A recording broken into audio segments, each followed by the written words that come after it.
What's up, team? We are about to start a new cycle. It's a hypertrophy phase, and it's called Breaking Hearts and Building Booties. I just having a little fun with it because Valentine's Day is coming up. So, what is the goal of this cycle? Now, we're just coming from a fitness phase. We really built that work capacity, that endurance. I hope you guys are feeling fitter than ever, and understanding that you can push your body in different ways than just the main lifts, big three. But now we are going to go back into more of a style of training you might be more used to, but with a hypertrophy focus. So, our intent here is to build muscle. But we also want to make sure we have a focus on movements that are going to strengthen common weak points in power lifters, bring those up, and also, build those muscles that are going to make you look, nice and juicy. So that is the goal of this. And this is what's going to build a foundation for the rest of the year. So the fitness phase, you're kind of building a foundation for the hypertrophy phase so you can withstand those reps.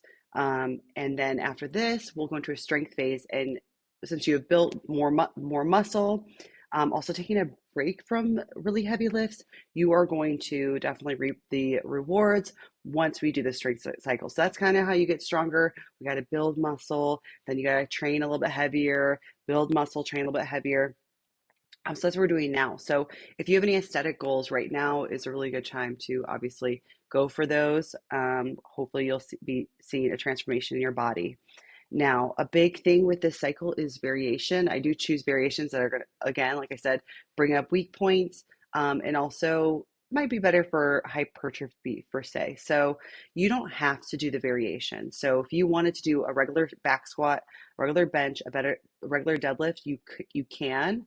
But I'd make sure that you try not to go based off your overall like total one rep max of all time. Kind of teeter that back just a little bit, maybe about 10%, because we are doing a lot of reps, and a little bit more controlled rather than just that forceful up concentric motion. So if you want to do your regular back squat, bench and deadlift, that is fine. If you are newer to lifting, reinforcing that technique is super important. So totally go for it. I know a lot of you guys are missing it after the 4 weeks of taking off, but if you're more of an intermediate lifter, advanced lifter, it's okay if you replace the back squat with a hack squat or a high bar. That's actually really good for you. And this is your chance to do that variation, because we will be becoming more specific in the strength cycle. Since this is a powerlifting program, we will be more specific to the squat, bench, and deadlift. So long story short, you can choose your variation. And if you are watching this on the blog, you can just scroll down and look at my notes of how to kind of choose, like for bench press. Like if you wanted to use a specialty bar, why would you use a multi-grip bar or a Buffalo bar, or a close grip? Why you would choose each one. So anyway, a common theme with these programs. Well, first off, it's going to be the same as you're pretty much used to. We have the squat focus day, bench focus day, deadlift, shoulder press, and booty day. Now, instead of thinking of like squat, bench, deadlift day, you can think about it as like a lower day, upper day, back day. You can start thinking about like that a little bit more like a bodybuilder. So the reps are going to be a little bit higher in the 8 to 15 range. At least for the main lifts, you'll be 6 to 8 reps generally. So be prepared for feeling like you got a good workout. Now, you'll see here that I have a little bit of a smaller isolation movement to start, and that is to wake you up, get you nice and warm. I definitely think you're going to really feel this activation. I don't want you to go to total failure, but I really think you should be able to feel your legs, feel your triceps before you start. Make sure that you are, again, reading the notes in here, because I'll explain how it should feel. Now, we have 8 weeks of hypertrophy, so I don't want you guys going ham the week one. We don't want to be going to, going 100, leaving on 0, nothing in the tank, like you're so sore you can't walk the next day. We are still can progress these exercises and progress these accessories. So for the main lifts, I give you RPE. Again, we're doing variation, and I also want you to go off by feel. So a lot of us don't know what our max of our high bar squat is.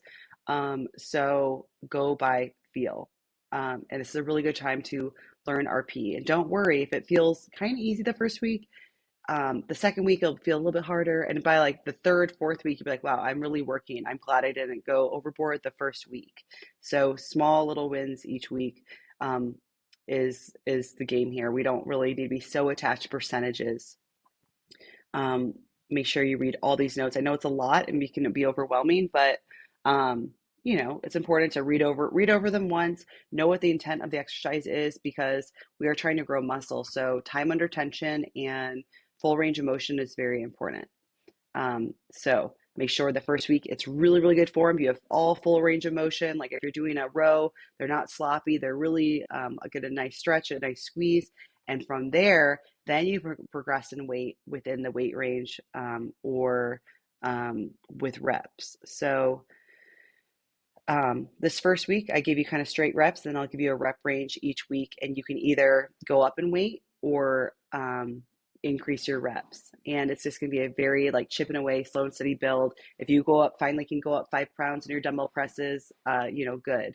But it might take a few weeks. So just chip away and notice the progress that you're making. So we still have a little bit of conditioning. I've kept that in. It is progressing with a little bit less of a rest interval. So less rest. So again, we're back down to less rounds, but we will build that up. Now we have less reps. Keep on going in here. We got lots of core and lots of fun Valentine's Day themed things. But yeah, so if you guys have any questions or need any other types of variations or modifications or variations, please ask me in the chat. But this is going to be 8 weeks, and then we're going to move into a strength cycle. So have fun, you guys, and keep kicking butt.